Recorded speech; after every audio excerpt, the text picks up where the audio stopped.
ఎవనికి దేవుడు రేవంత్ రెడ్డి? ఎవరికి ఇంద్రుడు? ఎవరికి చంద్రుడు? ఏది మోసం చేసి మొత్తం రైతులందరినీ ఒకరినిద్దరిని కాదు రైతులందరినీ మోసం చేసినాడు కదా. ఎన్ని మాటలు చెప్పినాడు కేసీఆర్ గారు. 2 పంటలకు రైతు బంధు ఇస్తే 3వ పంటకి ఇయ్యాలా అన్నాడు. 3వ పంటకి ఇయ్యవా నువ్వు రైతు బంధు అని మాట్లాడినాడు.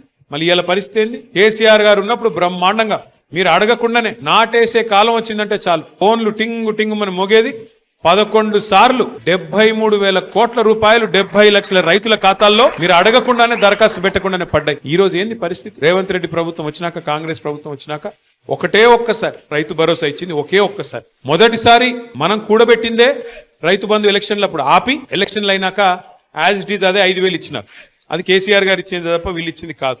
ఆ తర్వాత 2 సార్లు ఎగ్గొట్టిన. మొన్న ఒక్కసారి రైతు భరోసా అని పేరు పెట్టి అది కూడా 15,000 ఇస్తామని చెప్పి 12,000కి కటింగ్ పెట్టి ఒక్కసారి మొన్న 6,000 రూపాయలు ఇచ్చింది. ఒక్కసారి 2 ఏళ్లలో ఇచ్చింది. ఒక్కసారి నికార్సుగా చెప్పాలని. ఇది ఇలా రైతు పరిస్థితి.